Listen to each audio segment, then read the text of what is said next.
Welcome back to Crimson Drive, driven by NASCAR. This is Roger Hoover. Now pleased to be joined by Alabama softball third baseman Bailey Dowling, our first in-studio guest here at the Advantage Center at Bryant-Denny Stadium. And Bailey, roll tide. How's the senior season going for you? Yes, thanks for having me. It's been really fun this year. We have a great team, team chemistry, and it's just been really fun having all our transfers and all the underclassmen come in and having our new coaches, Bro and Adam, as our hitting coach. It's just been really fun overall. Has it hit you this is your senior season? Not yet. It comes and goes. My senior day, it did, and having all the girls in my class have their senior days, I got really emotional about that. But whenever we just get out there on the field, it doesn't really hit me much. So hopefully not till we're winning. More emotional going through your own senior day or seeing your teammates kind of have their family in town, getting that, the videos are really remarkable how they get everybody so emotional on senior day. I think, honestly, everybody else's videos, just because mine, I made it, so I knew what I was going to say. But everybody else's, just seeing them and having them for 4 years, or, having Jenna here for 5 years, it's just watching theirs was really emotional, and having their families out there. And, yeah, I would say watching everybody else's. And for you, the main message was be fearless. You even gave out wristbands, right, that said be fearless. Why was it important to spread that message to your team? So when I got hurt my freshman year, I blew out my whole left knee, and I didn't really have anything to lean on when that had happened. And my family, I grew up in Illinois, so I never had family here, being 9 hours away. It's just the team. And so being hurt and having to go through that journey and rehab and everything, my mom had always given me bracelets growing up in high school, and they always had sayings on them, and one of them was be fearless.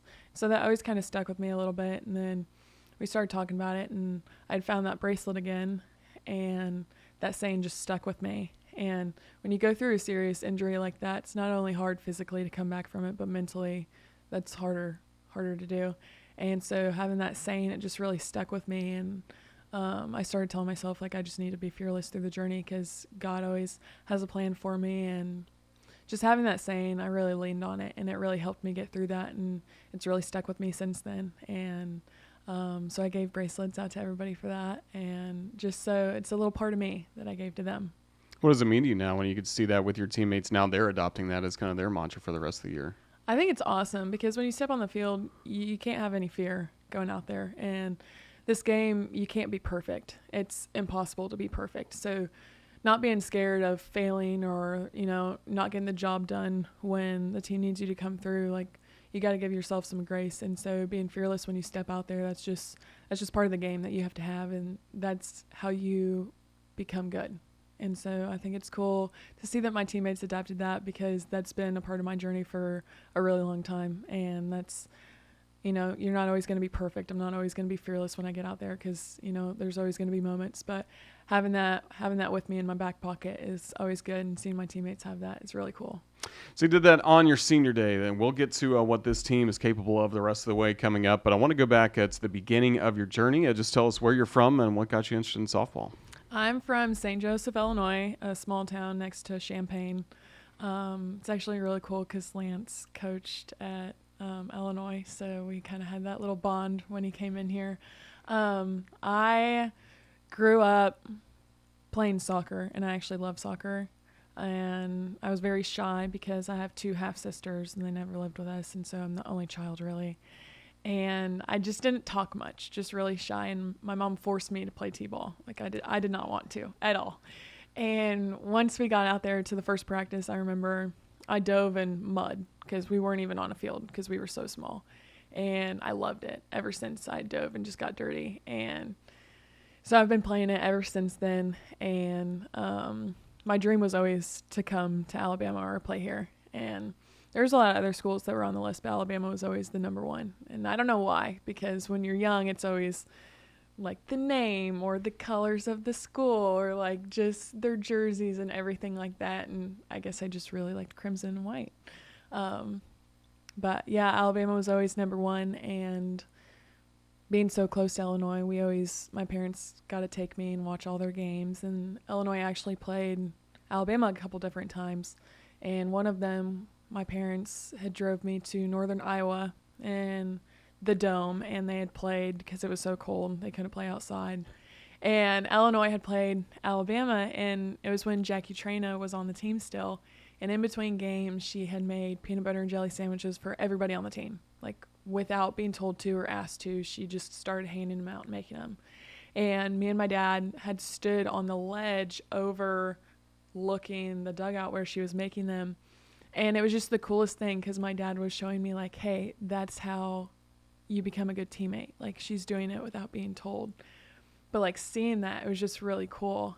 And since then, that moment, that was very clear that I just wanted to play here. And I actually wrote a letter to in elementary school. I think it was the 3rd grade. Our teacher had asked us to write, like, our dream or what we wanted to do when we got older. And I had wrote that I wanted to hear the crowd say my name at the Alabama field whenever I'm stepping in the box. And so whenever I had committed here, my mom had brought the letter and, like, showed the coaches. And so it was just a really cool, like, pivotal moment. And it was super cool to see the reaction to that because this really was my dream from the beginning.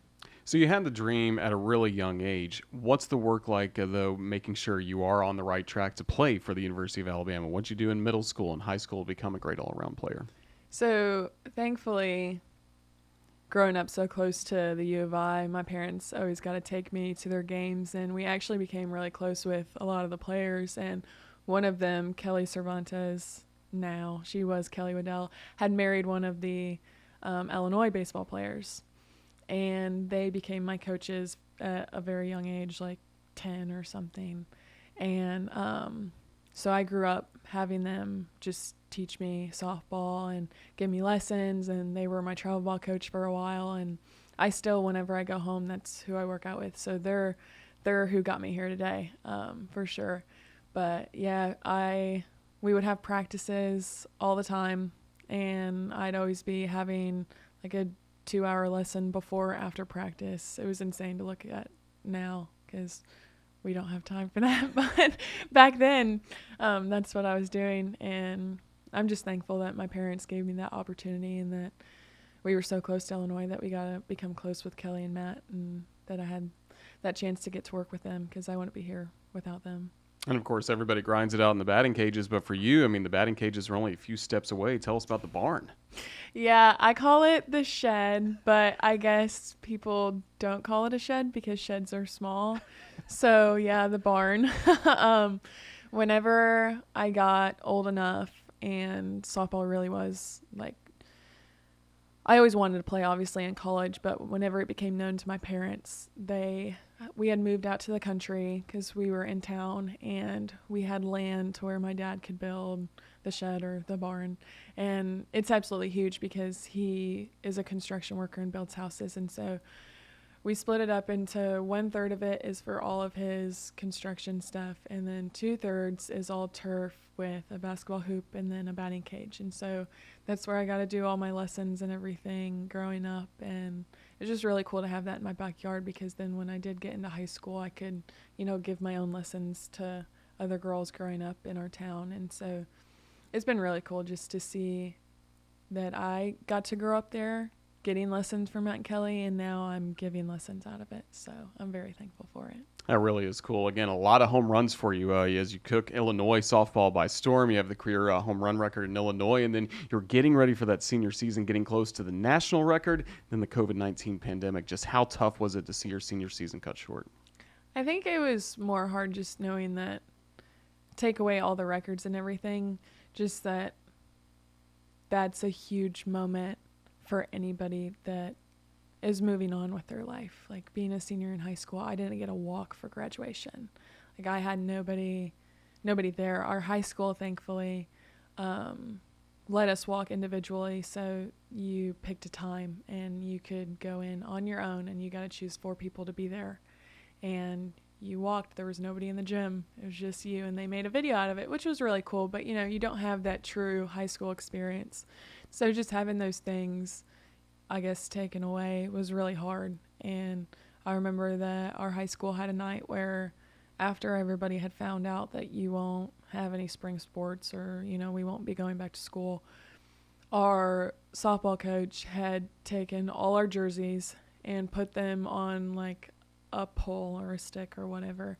And whatever our position was, they went and put them out there on the field. So that night, anybody from St. Joe could come by and, like, I guess, give thanks for like everybody, all the seniors or whatever, and just show them support. And we got to, I guess, be out there for a couple hours and just experience that without even having anything to do. So I'm thankful for that, and just everything our high school did when we didn't have an opportunity to finish our season, or I guess really even start it.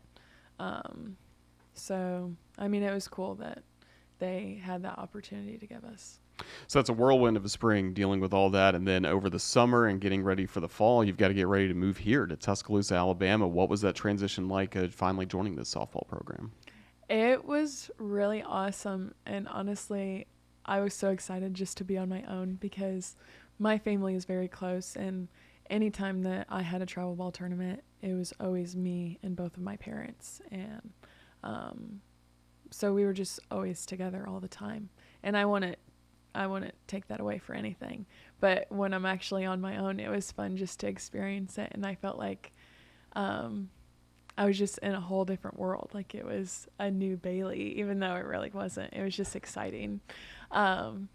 But yeah, I remember just being really excited to be off on my own and kind of just have that new moment to adjust and show my responsibility. And yeah, I don't really honestly remember much, because after I had gotten hurt, I feel like all those memories were a blur. But yeah, I do specifically remember that part. Who were some of the leaders on the team that took you under their wing? Claire Jenkins and Bailey Hempel, for sure. And it was really cool. Claire actually came back our Virginia Tech weekend at home, and we got to hang out. And then Bailey and her parents came back for my senior weekend. So it was really cool to have them there.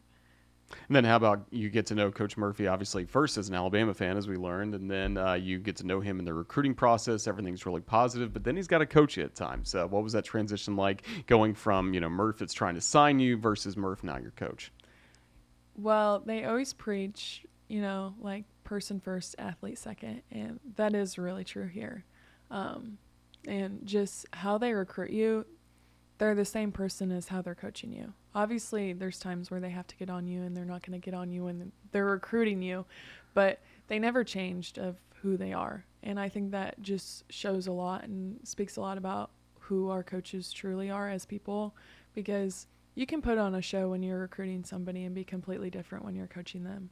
And that's not the case here. And I think that's just one of the many reasons why I love it here and why this is home, because I'm getting better as an athlete here, but they're teaching me how to also be a great person.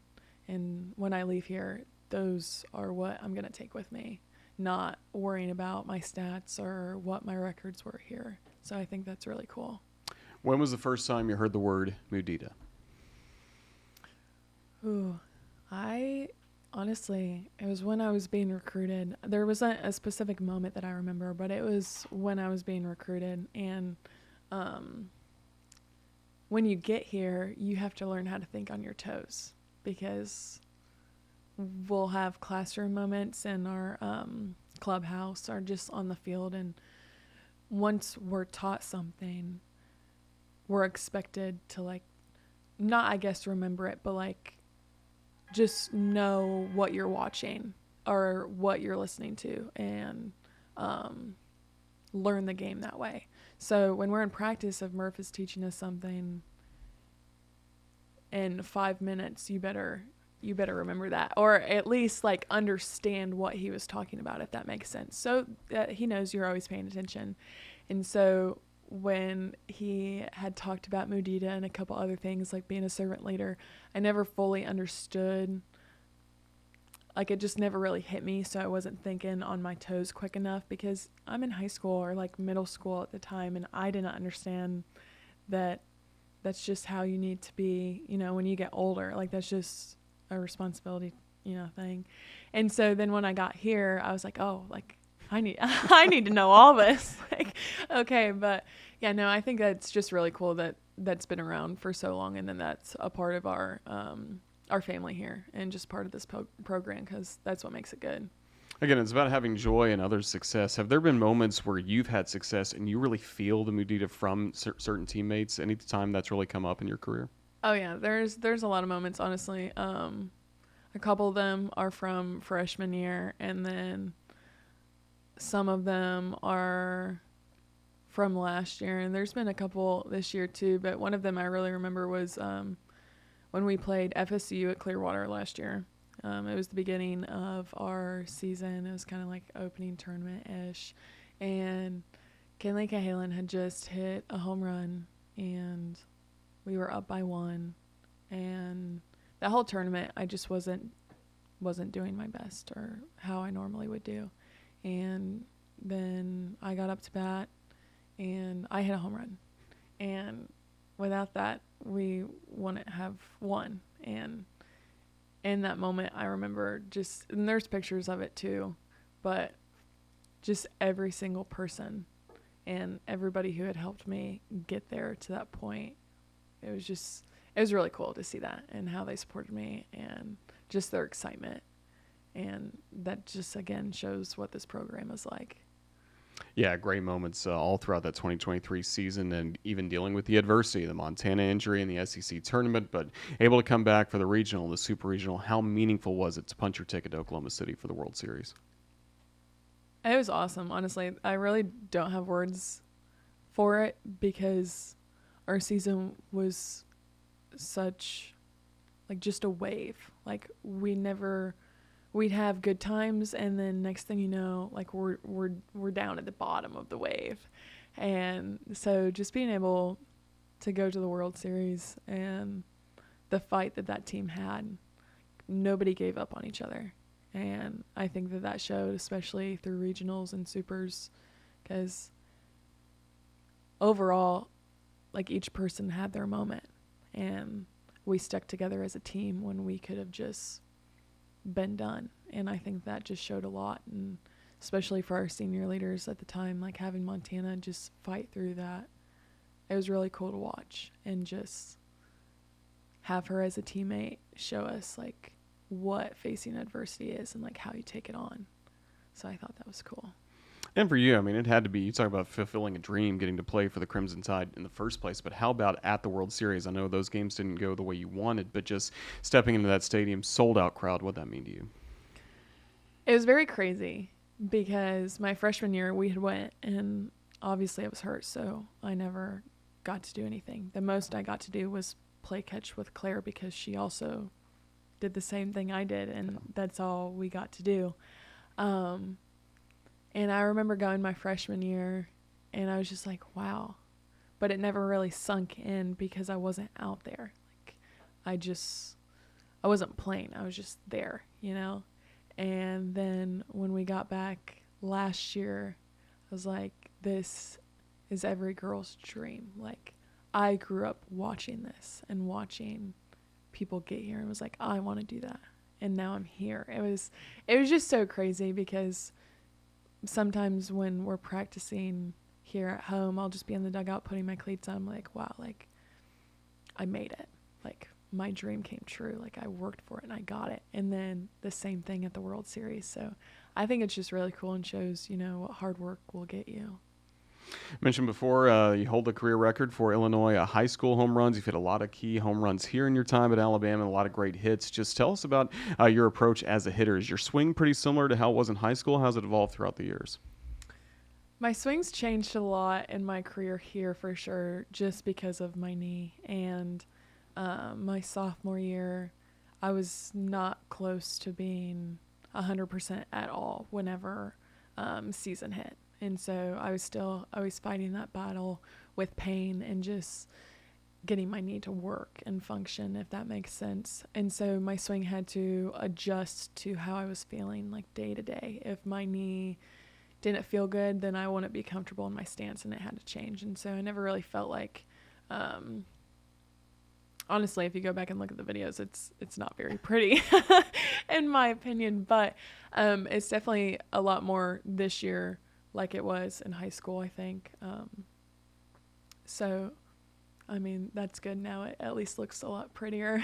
But as a hitter, I shoot more for just line drives and like getting my swing off and hitting the ball hard on a line rather than hitting home runs. Because when you get up there, it's just between you and the pitcher. You can't be thinking about your outcome or like what you want to do up there. Like you have a plan, and when you step in the box, your goal is to execute it, nothing more. So, yeah, when I get up there, it's really just to see a pitch that I can get my swing off on and like hit it hard. So, and I think that that's worked for me pretty good so far. So Absolutely. To get prepared for all these at bats, how important is video study or some of the analytics that we're now seeing all over softball?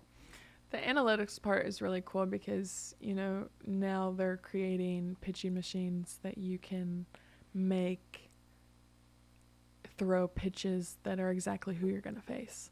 So I think that that's really cool, and that's something that I utilize a lot, just to get at bats in and like see pitches that I'm going to see in a game and figure out what plan, you know, I want to take when I get out there.